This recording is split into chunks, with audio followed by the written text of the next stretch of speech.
साहस सरोकार। नमस्कार, आप देख रहे हैं प्राइम टीवी। मैं हूं आपके साथ मुस्कान उस्मानी। बुलेटिन की शुरुआत बड़ी खबर से होगी, जहां उत्तर प्रदेश सरकार ने एक बेहद बड़ा फैसला लिया है। तो यूपी की सरकार ने एक बड़ा फैसला लिया है। जी हां, बड़ी खबर है।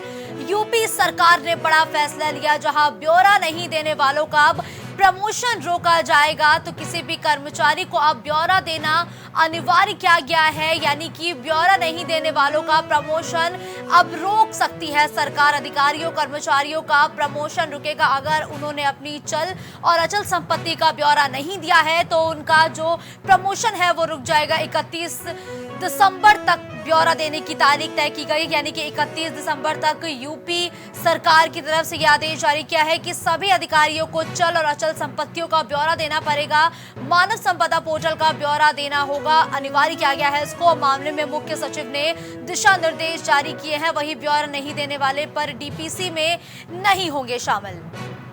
सभी अपर मुख्य सचिव प्रमुख सचिवों को आदेश भेजा गया है कि अब सभी अधिकारी अपने चल और अचल संपत्तियों का जो ब्यौरा है वो दर्ज कराए, यानी कि 31 दिसंबर की वो तारीख तय की गई है जब हर एक अधिकारी को अपना जो ब्यौरा है वो देना होगा। अगर कोई भी अधिकारी अपना ब्यौरा नहीं देता है तो उसका प्रमोशन रोका जाएगा। इसका सीधा मतलब है कि अगर कोई भी अधिकारी अपना ब्यौरा नहीं देता है तो उसका प्रमोशन नहीं होगा। अधिकारियों कर्मचारियों का प्रमोशन रुक जाएगा और इस स्थिति में रुकेगा जिन्होंने अपना ब्यौरा दर्ज नहीं कराया है।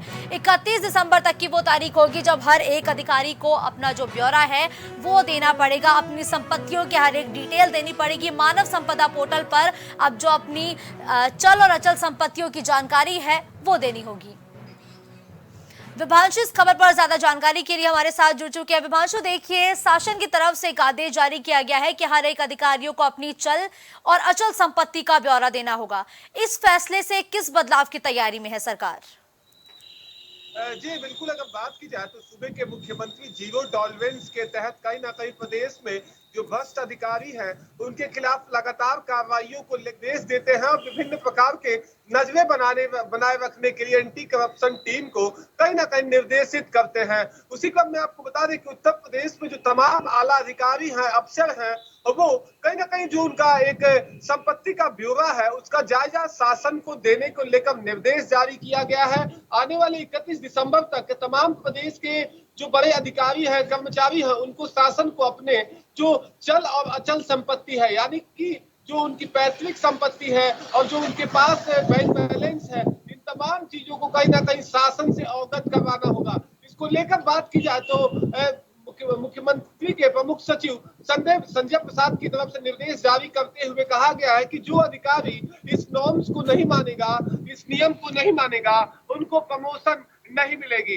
मगर बात की जाए तो उत्तर प्रदेश में 6 सालों से योगी आदित्यनाथ की अगुवाई में सरकार चल रहा है और ये लगभग दूसरी दफा है जब ऐसे आदेश आए हैं, मगर अफसरों को कहीं ना कहीं जू नहीं रेंगता है, जिसका नतीजा है कि एक बार फिर आदेश जारी करना पड़ता है। अब ठीक है, लेकिन देखिए विभांशु, ये जो ब्यौरा देने की तारीख है, ये अंतिम तारीख क्या है और जो अधिकारी है वो अपना ब्यौरा कहाँ देंगे? कौन सी वेबसाइट ऐसी उनके लिए जारी की गई है? जी इसको लेकर साफ तौर से निर्देश दिया गया है कि गृह विभाग को पूरे कहीं ना कहीं चल और अचल संपत्ति का ब्यौरा 31 दिसंबर से पहले देना होगा। इसको लेकर अगर बात की जाए तो एक लंबे समय का पूरा अवधि दिया गया है अफसरों के लिए कि वो अपनी संपत्ति का ब्यौरा कहीं ना कहीं गृह विभाग को देंगे, जिसके आधार पर जो इससे साफ हो जाएगा कि प्रदेश के अंदर में जो तमाम अफसर हैं, अधिकारी हैं, आला कमान में बैठे अफसर हैं, उनकी आय कितनी बढ़ी है, कितने सालों में, और किस तरह से वो अपनी संपत्ति में इजाफा हुआ, इन तमाम चीजों से पर्दा उठ जाएगा। इसको लेकर साफ तौर से निर्देश गृह विभाग की तरफ से दिया गया है और आने वाले समय में अफसर इसको मानेंगे या नहीं, संपत्ति का ब्यौरा देंगे या नहीं, वो वक्त बताएगा। मगर निश्चित तौर से लेकिन देखिए विभांशु, जो अधिकारी है वो अपना ब्यौरा तो दे देंगे, लेकिन वो ब्यौरा कितना विश्वसनीय है, कितना सही है, इसकी जांच कौन करेगा? इसकी जांच कैसे की जाएगी कि जो अधिकारी वेबसाइट पर अपना ब्यौरा दे रहे हैं वो ब्यौरा सही है? जी बिल्कुल, अगर बात की जाए तो जिस अधिकारी को ब्यौरा देना होगा वो अपनी परिवार के जनों के नाम जो भी संपत्ति होगी, साथ ही साथ जो पैतृक संपत्ति होगी, इसके तमाम जो दस्तावेज है वो शासन को कहीं ना कहीं सुपुर्द करेगा। साथ ही अगर बात की जाए तो इसको लेकर अगर बात करें तो अगर किसी अधिकारी ने शासन को ब्यौरा दिया हो कि उसके पास 5 करोड़ की संपत्ति है और किसी आधार पर अगर 6 करोड़ की निकलती है तो निश्चित तौर पर कार्रवाई होगी। तो ऐसी साफ तौर से सरकार के निर्देश का अगर कोई पालन नहीं करता है तो प्रमोशन तो रुकेगा ही रुकेगा, मगर गलत डेटा देता है तो उस पर भी कार्रवाई करने को लेकर सरकार तैयार है। जी। लेकिन देखिए विभांशु, गलत डेटा कोई अधिकारी दे रहा है, इसकी जांच कैसे होगी? इसके लिए सरकार ने क्या सोचा है कि कोई अधिकारी अपना चल अचल संपत्ति का ब्यौरा तो दे रहा है, लेकिन वो सही ब्यौरा दे रहा है कि नहीं, सही जानकारी दे रहा है कि नहीं, इसकी जांच कौन करेगा और कैसे होगी? क्योंकि अधिकारियों की संख्या बहुत ज्यादा है। जी बिल्कुल, अगर बात की जाए तो आज आधुनिकता के दौर में कहीं ना कहीं मुस्कान देखा जाता है कि महज आधार कार्ड नंबर से ही कितने बैंक में खाते हैं और कितनी धनराशि है, इन तमाम चीजों को आसानी से जाना जा सकता है। साथ ही साथ अगर बात की जाए संपत्ति को लेकर, तो संपत्तियों को लेकर भी एक डेटा होता है नगर विकास विभाग की तरफ से, उस आधार पर भी कहीं ना कहीं जांच होगी। और साथ ही अगर जमीन की बात की जाए, भूलेख सरकार सुचारू ढंग से चला रही है, जहां जिसके नाम से जितनी संपत्ति होती है, जितना जमीन होता है, वो आसानी से वेबसाइट के माध्यम से आज के समय हम देख सकते हैं। साथ ही अगर किसी अधिकारी की तरफ से अपनी संपत्ति का जायजा दिया जाता है तो निश्चित तौर से गृह विभाग उसको एक फाइनल चेकअप भी करेगा कि जो रिपोर्ट शासन को दी गई है वो कितनी सही और कितनी गलत है। उसके आधार पर कहीं ना कहीं शासन अपने विभाग, अगर देखा जाए तो शासन को मिली रिपोर्ट के आधार पर वो चेक भी करेगा तमाम चीजों को, दस्तावेजों को, और जो चल अचल संपत्ति है उसको उस आधार पर कहीं ना कहीं उसको स्वीकारेगा। जी ठीक है, देखिए विभांशु, 31 दिसंबर तक की वो तारीख तय की गई है जब हर एक अधिकारी को अपना ब्यौरा देना होगा, और जब भी कोई सरकार कोई एक अलग एक्शन उठाती है तो उसके पीछे कोई ना कोई संदेश देने का मकसद होता है। इस फैसले से जो सरकार है वो क्या संदेश देने की कोशिश कर रही है जनता के साथ ही तमाम जो अधिकारी हैं उनको?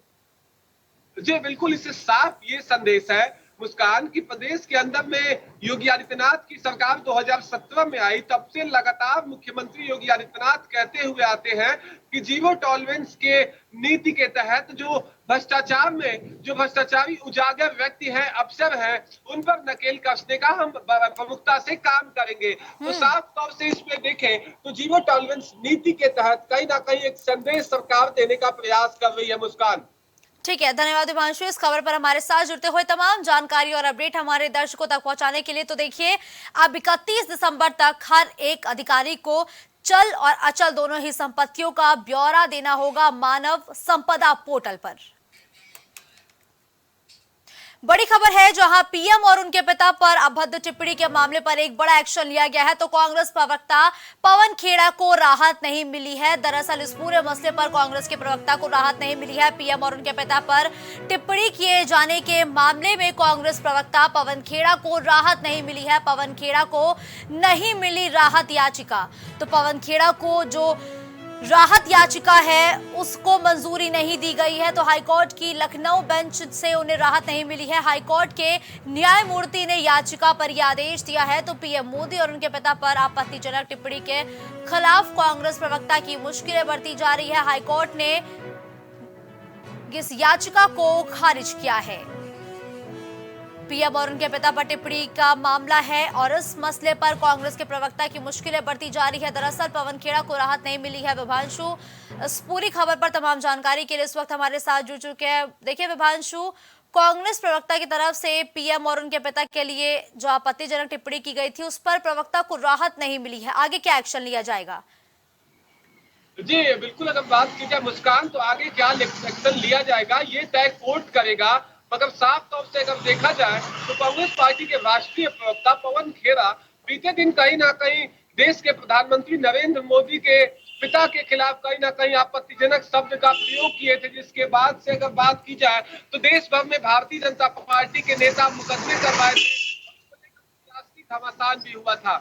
वही अगर बात की जाए तो राजधानी लखनऊ के हजरतगंज थाने में भारतीय जनता पार्टी के महानगर अध्यक्ष और एमएलसी मुकेश शर्मा की तरफ से एक याचिका दी गई थी और कार्रवाई की मांग की गई थी, जो कहीं ना कहीं लखनऊ के इलाहाबाद हाईकोर्ट के लखनऊ बेंच पर फैसला जाता है जिसमें हाईकोर्ट के न्यायमूर्ति की तरफ से पवन खेड़ा को इस मामले में राहत नहीं दी जाती है और उनकी जो याचिका है उसको खारिज करते हुए मामले को कहीं ना कहीं अग्रिम दिनों में कार्रवाई के लिए लिया जाता है। अगर ठीक है, देखिए विभांशु, कांग्रेस प्रवक्ता की जो राहत याचिका है उसको तो खारिज किया गया है, इलाहाबाद हाईकोर्ट के लखनऊ बेंच की तरफ से इस याचिका को खारिज किया गया है, तो क्या आप सुप्रीम कोर्ट का भी रुख कर सकते हैं? क्या कांग्रेस के प्रवक्ता इस पूरे मामले को लेकर क्या कहा जा रहा है?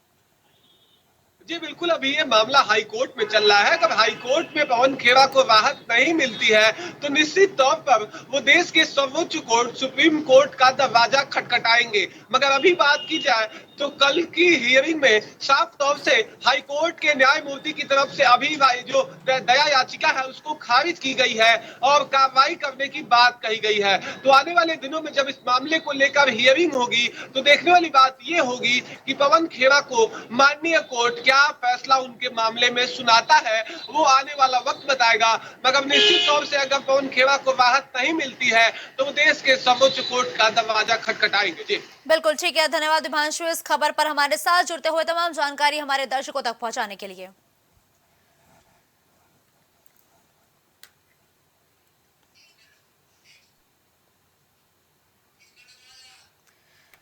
तो देखिए, इलाहाबाद की लखनऊ बेंच से एक बड़ी खबर सामने आई है, जहां पीएम और उनके पिता पर टिप्पणी किए जाने के मामले में कांग्रेस के राष्ट्रीय प्रवक्ता पवन खेड़ा को राहत नहीं मिली है।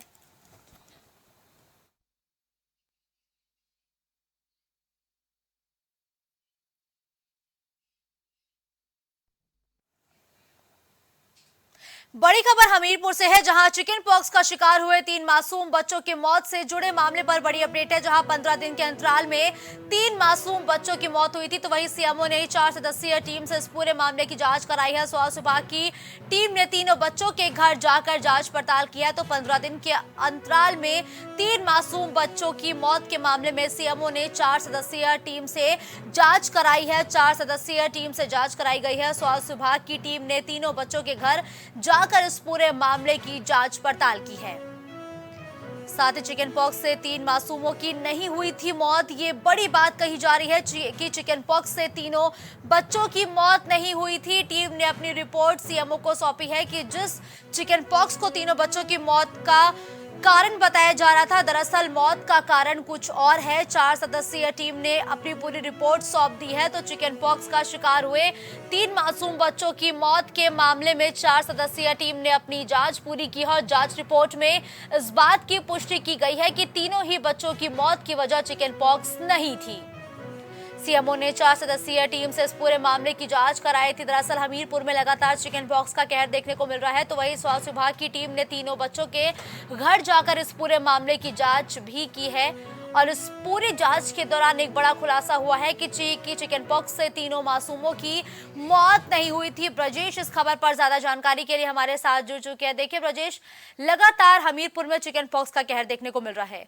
इसी बीच एक बड़ी खबर सामने आई थी कि चिकन पॉक्स की वजह से 3 बच्चों की मौत हुई थी, लेकिन अब जांच रिपोर्ट में मामला कुछ और ही निकल के सामने आए हैं। जांच रिपोर्ट के मुताबिक क्या है ये पूरा मामला?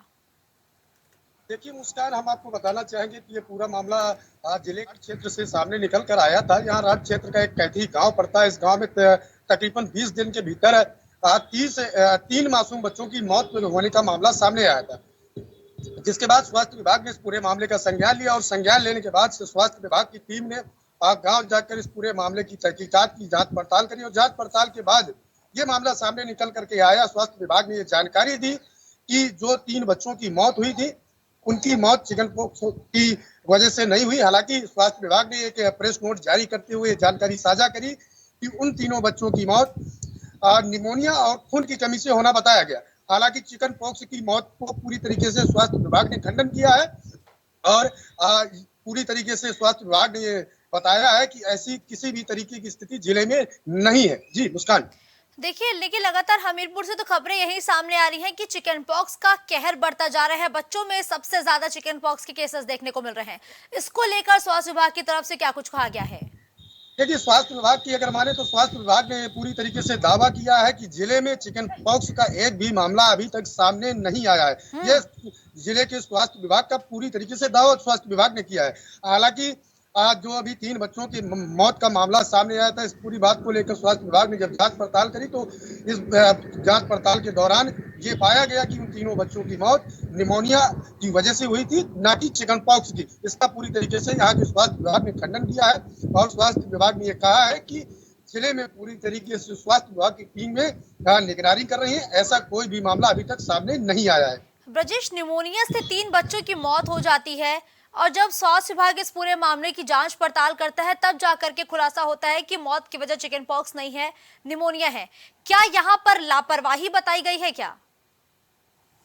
देखिए, अगर बात लापरवाही की करी जाए तो कहीं ना कहीं स्वास्थ्य विभाग की एक लापरवाही इस पूरे मामले में देखने को मिली है। हालांकि जो मृतक बच्चों के परिजन थे, परिजनों का दावा है कि उन्होंने जैसे ही बच्चों की तबीयत बिगड़ी तो उनको नजदीकी अस्पताल में भर्ती कराया, जहां से उनको जो है इलाज के लिए झांसी रेफर किया गया। हालांकि एक बच्चे की अभी गंभीर हालत में झांसी मेडिकल कॉलेज में इलाज चल रहा है उसका।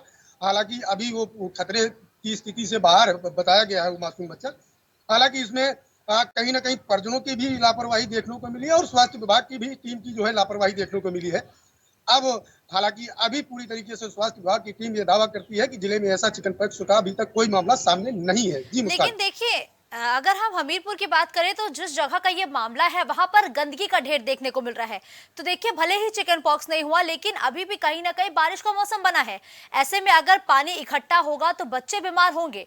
इसके लिए जिम्मेदार कौन है? जो गंदगी का अंबार लग रहा है, पानी इकट्ठा हो रहा है, इस पर कौन ध्यान देगा? जिम्मेदारान कहाँ है हमीरपुर के? देखिए मुस्कान, अगर गंदगी की बात करी जाए तो मुझे लगता है जिले में ऐसा कोई भी गांव देखने को नहीं मिलता। आप किसी भी गांव में जाकर के देख सकते हैं, किसी भी गांव में हम जाते हैं, गांव में ऐसी तस्वीरें सामने निकल के आती हैं कि जहां पर जगह जगह पर गंदगी का अंबार है, जल निकासी की समस्या है, जो कहीं ना कहीं बड़ी बीमारियों को जो है वजह बनती है। ये जो है साफ सफाई ना होना। हालांकि जिम्मेदार बड़े बड़े दावे करते हैं साफ सफाई को लेकर के, बेहतर व्यवस्थाओं को लेकर के, लेकिन धरातल पर ये तमाम सारी व्यवस्थाएं धरातल पर देखने को नहीं मिलती है। मुस्कान जी, ठीक है। ब्रजेश, आखिरी सवाल आपसे ये रहेगा कि देखिए, तीनों बच्चों की मौत के मामले में प्रेस कॉन्फ्रेंस करते हुए स्वास्थ्य विभाग की टीम ने बताया कि निमोनिया से मौत हुई है। निमोनिया हुआ कैसे, इसको लेकर स्वास्थ्य विभाग की जो रिपोर्ट है उसमें क्या कहा गया है? निमोनिया होने की वजह क्या बताई गई? देखिए, स्वास्थ्य विभाग की तरफ से एक प्रेस नोट जारी करते हुए ये बताया गया है कि जिन तीनों बच्चों की मौत हुई थी उसमें चिकन पॉक्स से उनकी मौत नहीं, उनकी मौत पहले उनको निमोनिया, खांसी, जुकाम, बुखार इस तरीके से बीमारी उनको पकड़ी और जिसके बाद परिजनों ने लापरवाही की और समय पर उन बच्चों को इलाज नहीं दिया, जिसके चलते ये बीमारी बढ़ते बढ़ते वो एक बड़ा रूप धारण कर गई और यही वजह बनी कि तीनों बच्चों की 20 दिन के भीतर भीतर इन तीनों बच्चों की मौत होने का मामला सामने आया है। बिल्कुल ठीक है, धन्यवाद ब्रजेश इस खबर पर हमारे साथ जुड़ते हुए तमाम जानकारी हमारे दर्शकों तक पहुंचाने के लिए। तो देखिए, स्वास्थ्य विभाग की तो लापरवाही है ही, लेकिन परिजनों की लापरवाही की वजह से भी 3 बच्चों को अपनी जान गंवानी पड़ी है। बीते दिनों से लगातार ये खबर सुर्खियों में थी कि हमीरपुर में 3 बच्चों की मौत चिकन पॉक्स की वजह से हो चुकी है, लेकिन स्वास्थ्य विभाग की टीम ने इस पूरे मामले की जांच पड़ताल कराई तो ये मामला कुछ और ही सामने आया, जहां निमोनिया से तीनों बच्चों की मौत की खबर बताई जा रही है और 20 दिन के अंतराल में ही तीनों बच्चों की मौत भी हो चुकी है। खबर मेरठ से है, जहां उमेश पाल हत्याकांड मामले से जुड़ी एक बड़ी अपडेट सामने आई है। तो उमेश पाल हत्याकांड मामले से जुड़ा बड़ा अपडेट सामने आ रहा है, जहां अतीक की बहन के घर पर कुर्की का नोटिस चस्पा किया गया है। तो अतीक की बहन के घर पर कुर्की का नोटिस चस्पा किया गया। जल्द ही आयशा नूरी का घर किया जाएगा कुर्क। तो आयशा नूरी के घर पर कुर्की का नोटिस चस्पा किया गया है और जल्द ही आयशा नूरी का घर अब कुर्क किया जाएगा। गुड्डो मुस्लिम को पनाह देने के मामले में आयशा आरोपी हैं और अतीक का जीजा अखलाक पहले ही जा चुका है जेल। घर में लगे सीसीटीवी में कैद हुआ था बमबाज गुड्डो मुस्लिम। कोर्ट के आदेश के बाद पुलिस ने कुर्की का ये नोटिस चस्पा किया है। तो अतीक का जीजा अखलाक पहले से ही इस पूरे मामले को लेकर जेल में बंद है। तो वही अतीक की बहन आयशा नूरी की मुश्किलें भी लगातार बढ़ती जा रही है। अब अतीक की बहन के घर पर प्रशासन द्वारा कुर्की का नोटिस चस्पा किया है। कोर्ट के आदेश के बाद पुलिस ने ये नोटिस चस्पा किया है। दरअसल घर में लगे सीसीटीवी कैमरे में बमबाज गुड्डो मुस्लिम कैद हुआ था, जिसको पनाह देने का आरोप अतीक की बहन आयशा नूरी पर लगा है। तो आयशा नूरी पर अब प्रशासन का शिकंजा कसता जा रहा है। आयशा नूरी के घर के बाहर कुर्की का नोटिस चस्पा किया गया है और कोर्ट के आदेश पर पुलिस ने ये नोटिस चस्पा किया है।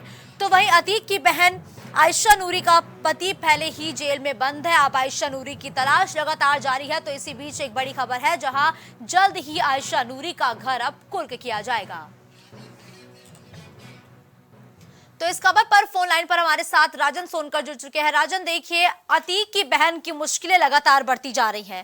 पहले ही वो पुलिस की गिरफ्त से दूर है, ऐसे में अब उनके घर पर कुर्की का नोटिस चस्पा किया गया है। राजन, देखिए बिल्कुल, मेरठ पुलिस और प्रयागराज पुलिस मिलकर संयुक्त रूप से कार्रवाई कर रही है। वहीं मेरठ पहुंची प्रयागराज पुलिस ने आयशा नूरी के घर पर नोटिस चस्पा कर दिया है। उनके पति जो डॉक्टर अखलाक हैं वो इस वक्त जेल में हैं, जिन्हें लखनऊ प्रयागराज एसटीएफ ने गिरफ्तार करके जेल भेज दिया था। ये पूरा मामला उमेश पाल हत्याकांड से जुड़ा हुआ है। इन्होंने आरोप है कि गुड्डू मुस्लिम को संरक्षण दिया था, 50,000 रुपए दिए थे, क्योंकि गुड्डू मुस्लिम जब प्रयागराज में बमबाजी करके और गोली मारकर उमेश पाल हत्याकांड को अंजाम देने के बाद मेरठ पहुंचा था, तो इन्हें संरक्षण दी गई थी। और संरक्षण देने के बाद में इस आरोपियों को गिरफ्तार कर लिया गया, अखलाक को, और इनके घर पर नोटिस चस्पा कर दिया गया। सीसीटीवी कैमरे खंगालने के बाद में यह मामला सामने आया था। जब सीसीटीवी फुटेज वायरल हुई थी तो प्रयागराज एसटीएफ ने डॉक्टर अखलाक को गिरफ्तार कर लिया था। वहीं अखलाक जो है किसी सामुदायिक स्वास्थ्य केंद्र पर डॉक्टर बताए गए हैं। उनका जो है बर्खास्त का जो है वो भी कार्रवाई सीएमओ की तरफ से की जा रही है, स्वास्थ्य विभाग की तरफ से। वहीं आयशा नूरी के खिलाफ जो है लगातार दबिशें दी जा रही है और पुलिस का दावा है कि बहुत जल्द आयशा नूरी जो है पुलिस की गिरफ्त में होगी और सलाखों के पीछे उसे भेज दिया जाएगा। ठीक है, लेकिन देखिए राजन, लगातार हम ये जिक्र कर रहे हैं कि मेरठ और प्रयागराज की पुलिस सक्रियता से अपना काम कर रही है ताकि जल्द से जल्द अतीक के गैंग की जो महिला डॉन है उन्हें गिरफ्तार किया जा सके, चाहे वो आयशा नूरी हो, चाहे वो शाइस्ता परवीन हो। लगातार पुलिस कार्रवाई कर रही है, उन पर इनाम की धनराशि बढ़ा रही है, कुर्की का नोटिस चस्पा कर रही है, लेकिन उसके बावजूद भी जो पुलिस है उसके हाथ खाली हैं। कहां कमी है पुलिस की? देखिए, पुलिस लगातार अपनी तरफ से प्रयास कर रही है, क्योंकि प्रदेश में, उत्तर प्रदेश में मुख्यमंत्री योगी आदित्यनाथ की सरकार है और इस सरकार में कोई भी अपराधी पुलिस के चंगुल से बचने वाला नहीं है। और पुलिस का दावा है कि बहुत जल्द आयशा नूरी और तमाम उनके साथी जो अभी फरार चल रहे हैं वो बहुत जल्द सलाखों के पीछे होंगे। और पुलिस ने जो नोटिस चस्पा किया है वहां पर साथ के साथ मुनादी भी करा दी गई है, बता दिया गया, सूचना दे दी गई है। और वहीं आयशा नूरी की धरपकड़ के लिए टीमें गठित करके पूरे प्रदेश भर में लगातार छापेमारी कर रही है। पुलिस का दावा है कि बहुत जल्द आयशा नूरी को गिरफ्तार करके सलाखों के पीछे भेज दिया जाएगा। जी ठीक है, धन्यवाद राजन, इस खबर पर हमारे साथ जुड़ते हुए तमाम जानकारी हमारे दर्शकों तक पहुंचाने के लिए। खबरों का सिलसिला यूं ही जारी रहेगा। देश दुनिया की तमाम बड़ी खबरों के लिए आप देखते रहिए प्राइम टीवी। कुछ भाव पुष्प। आप देख रहे हैं प्राइम टीवी, सच साहब।